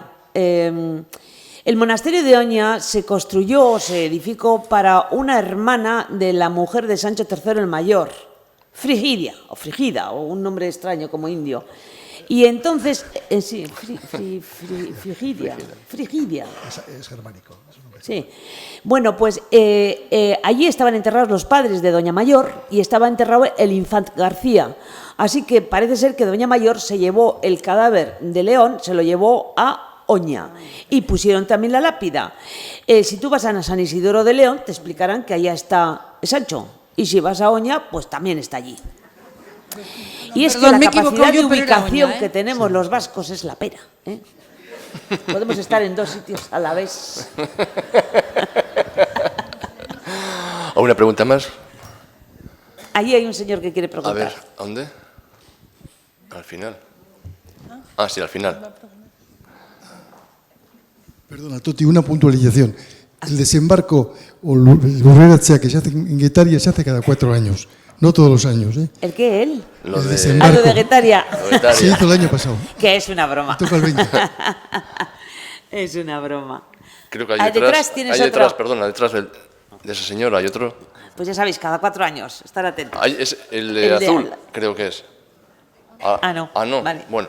¿Alguna Era otra un fallo. pregunta, ¿Alguna caballeros, pregunta más? damas y caballeros? Una cuestión más antes. Aprovechar que están aquí todavía. Allí. Aprovechad que está José Siempre hay Luis, alguno. que sabe todo. Hay una cosa que me está llamando la atención poderosamente, que es cómo puede llegar la información de hace 1000 años aquí. Manipulada. O sea, ¿cómo Si llega? llega a Entonces, manipular la de esta mañana aquí, no, imagínense la de hace no. 1000 años. Independientemente que se manipule o se deje manipular. No voy al punto de vista que se vaya a manipular. Espera, Eso- que no, que está diciendo algo, dime. Di. o sea, no me refiero a que se manipule o se deje manipular, eso me trae sin cuidados. No voy a ese punto, sino Esa información de hace 1000 años que habían, o sea, no sé si se puede contestar, habían escribanos que lo guardaban en conventos, luego aquella información se escondía y luego Hay aparecía de nuevo. O sea, crónicas. o sea, es lo que más me está sorprendiendo de todo esto. Le voy a dar, crónicas. como historiador, cómo utilizamos y qué datos utilizamos los historiadores y cómo intentamos llegar, aproximarnos a la verdad, que es muy difícil, pero en fin, casi imposible, ¿no? El ser humano siempre ha dejado textos escritos desde que existe la escritura. En uno de los diálogos de Platón, en el Fedro, está Sócrates hablando con sus discípulos y uno de los discípulos le dice, Calístenes le dice, maestro, ahora que se ha inventado ya la letra escrita, la palabra escrita, vamos a perder la memoria. Claro, antes la escritura se inventó hace 4.700 años, más o menos, ¿no? En el norte de Siria. Por lo menos ahí tenemos el primer documento escrito de la historia de la humanidad. Pero hasta entonces, la única forma de transmisión del conocimiento era de manera oral. Por cierto, nuestro cerebro está preparado para recibir transmisión oral. Por eso nos acordamos de los cuentos que nos contaban nuestros abuelos y nos acordamos del libro que leímos en la primera comunión, por ejemplo, ¿no? Porque todavía tenemos esa estructura mental de la oralidad. Bueno, pues le pregunta esto Calístenes a Platón, a Sócrates, perdón, lo cuenta Platón. Y le dice, no.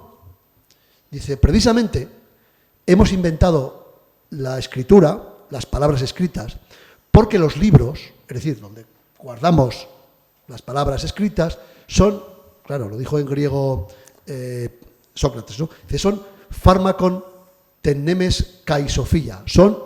Fármacon es el medicamento, el remedio de la memoria y de la sabiduría. Es decir, gracias a los libros conservamos la memoria, no la alteramos y además tenemos sabiduría. Bueno, pues los seres humanos han estado obsesionados por la transmisión en los libros de los conocimientos y de la memoria, de la historia.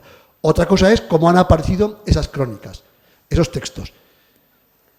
Los historiadores tenemos pocos documentos de la Alta Edad Media, muchos de la actualidad. Fíjense, hoy estamos a 13 de junio, ¿no? Hoy la humanidad ha generado más documentos en un solo día, en 24 horas, que en toda la historia de la humanidad antes de 1900, o hasta 1900. Con lo cual, imagínense la complejidad para hacer historia ahora, que hay cientos de millones de documentos, y la dificultad para hacer historia del siglo VIII en la península ibérica, decíamos antes, cuando hay, pásmense, para toda la historia de lo que hoy es España y Portugal, en el siglo VIII hay un documento original de la época, uno. Es el diploma del rey Silo, un rey de León, del año 766.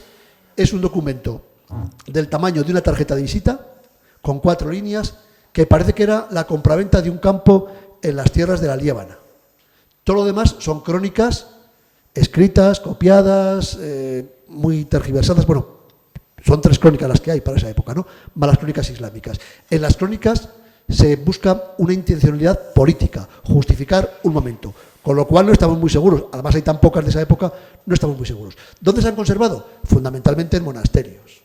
Hay archivos privados, en España hay muy importantes archivos nobiliarios, sobre todo a partir del siglo XV y del XVI, ¿no? Pero sobre todo en monasterios.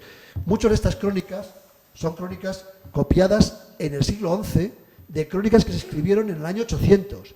Del año 800 al siglo XI han pasado 300 años. En esa copia, probablemente el copista del siglo XI introdujo alguna morcilla de su cosecha, cambió algunos nombres, no supo leer algunos nombres y se los inventó.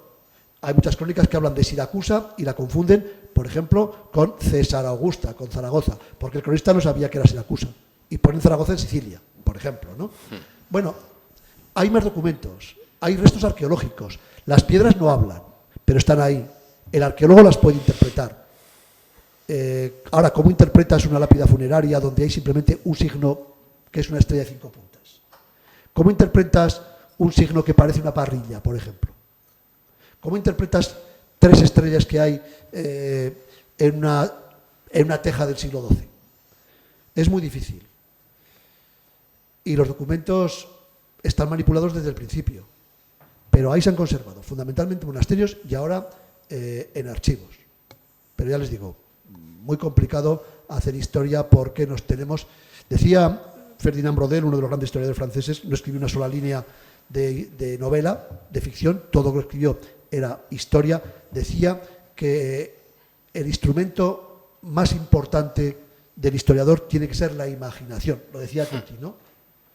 En la novela histórica nos tenemos que inventar cosas, pero la buena novela histórica se tiene que inventar cosas verosímiles, no veraces, verosímiles.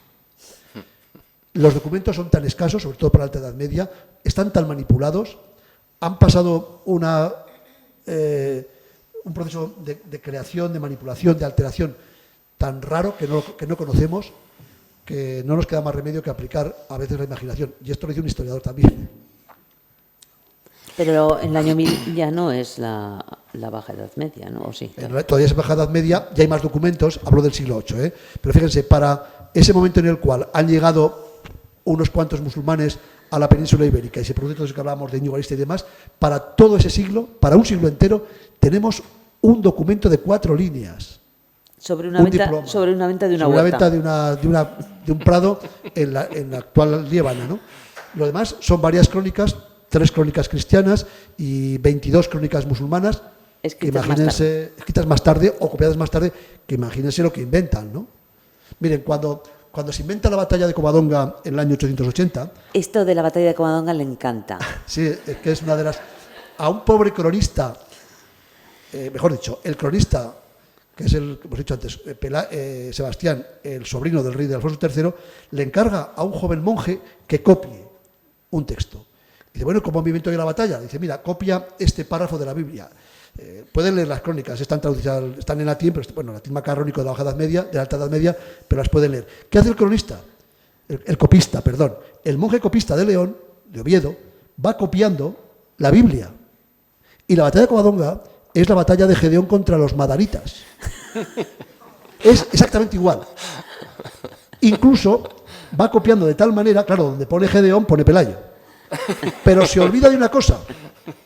Donde pone los caldeos, que son los que aparecen en la Biblia, no lo cambia, no pone los musulmanes, los sarracenos, no, sigue poniendo caldeos. Y en las crónicas de León, Pelayo derrota en Covadonga a los caldeos. Les recuerdo que Caldea estaba en el sur del actual Irak. Se olvidó de cambiar la palabra caldeos y siguen apareciendo caldeos en las crónicas de León. Y voy a aprovechar la ocasión que estoy entre 3 grandes personalidades de la novela histórica y echo en falta la ausencia, por lo menos dentro de lo que yo conozco, de la historia de Berenguela de Navarra, la única mujer que tuvo Ricardo Corazón de León, que participó en las cruzadas, que fue embajadora ante Saladino y que realmente está ignorada, ninguneada, tal vez porque se llevaba mal con su suegra Leonor de Aquitania. Yo creo que hay un gran tema para una gran novela histórica. Bueno, Berenguela, la verdad es que la pobre se fue a casar con un señor que no le gustaban las señoras. Vamos, que se murió virgen. Llegó a Chipre, se casó con Ricardo Corazón de León, de ahí pasaron a Acre. Virgen de mujer, de hombre a lo mejor no. Llegaron a Chipre, se casaron ahí, luego fueron a San Juan de Acre. Mientras él guerreaba, ella estuvo ahí en San Juan de Acre un año o 2. Y luego cada uno volvió a casa por caminos diferentes y ella acabó en un convento en Francia y no es que no se sabe nada de Berenguela. Eso sí que te lo puedes inventar todo lo que quieras. La Berenguela, casada con el gran rey Ricardo Corazón de León, que ni la tocó. Bueno, sí que parece que le gustaban más los hombres que las mujeres a Ricardo, como a Alfonso el Batallador o como a tantos otros grandes personajes de la historia. Bueno, eso es una cuestión de cada uno, ¿no? Evidentemente. ¿Tú te daría tema, Berenguela? Habría que inventarse casi todo, ¿no? Sí. En cambio, sobre Ricardo Corazón de León hay, y sobre su madre, sobre Leonor de Aquitania, no sé, la tira de novelas, ¿no? La tira. Por cierto, otra de las grandes manipulaciones de la historia, ¿no? El único rey de Inglaterra que tiene una estatua delante del Parlamento de Londres es Ricardo Corazón de León. Que nunca estuvo en Inglaterra. Estuvo muy poco tiempo, pero era un francés. Él estaba encantado en la corte de su madre, en Poitiers, en Aquitania. Hablaba francés, casi no hablaba inglés. Y ya ven, es el rey de Inglaterra por antonomasia. Y además está enterrado en Fontevraud, en Francia, no en Aquitania. Casi no pisó Inglaterra, no le gustaba. Él era un aquitano, él era un hombre del sur, del mediodía de Francia, de las cortes de amor, de los trovadores, de ese gusto que le había inculcado su madre Leonor, ¿no? Pero bueno, así se escribe la historia, también en Inglaterra. ¿Alguna pregunta más? Para ir terminando. Enrique VIII de Inglaterra, también su abuelo era francés, el de Ana Bolena. Su abuelo era francés, o sea que tampoco eran ingleses. ¿Fue el rey de Inglaterra? Es que entre Inglaterra y Francia ha habido una relación muy estrecha desde los tiempos de Guillermo el Conquistador. Guillermo el Bastardo, el Conquistador, Guillermo I de Inglaterra, que conquista Inglaterra para el Ducado de Normandía en la batalla de Hastings. A partir de entonces, los reyes de Inglaterra y los reyes de Francia han estado muy mezclados, se casaban entre ellos, bueno, y de hecho, buena parte, algún rey de Inglaterra se coronó rey de Francia. Bueno, es una historia que han vivido durante muchísimo tiempo. En el escudo de Inglaterra, del rey de Inglaterra, aparece una leyenda en francés: Dieu et mon droit, Dios y mi derecha, mi poder, mi derecho, ¿no? En francés, Dieu et mon droit, en el escudo de Inglaterra. Bueno, cosas de la historia. Una última pregunta, si es que hay, y ya damos por concluida la charla. Allí.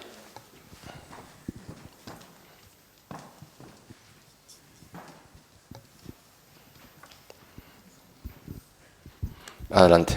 Muchas gracias por lo que nos habéis contado, ha sido muy ameno.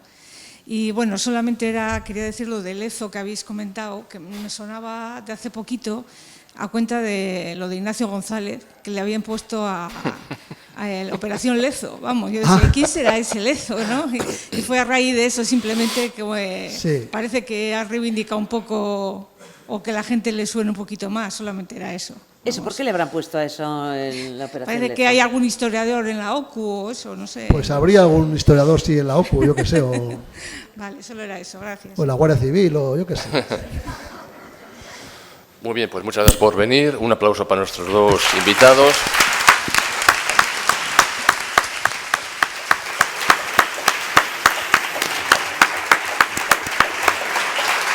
Ha sido un verdadero placer y os comunico que las charlas se reanudan en septiembre, no me acuerdo ahora mismo de la fecha y creo que el tema tiene que ver algo con la música, o sea que estar muy, muy al tanto que en septiembre volvemos. Muchas gracias por venir. Perfecto. Es que ricasco.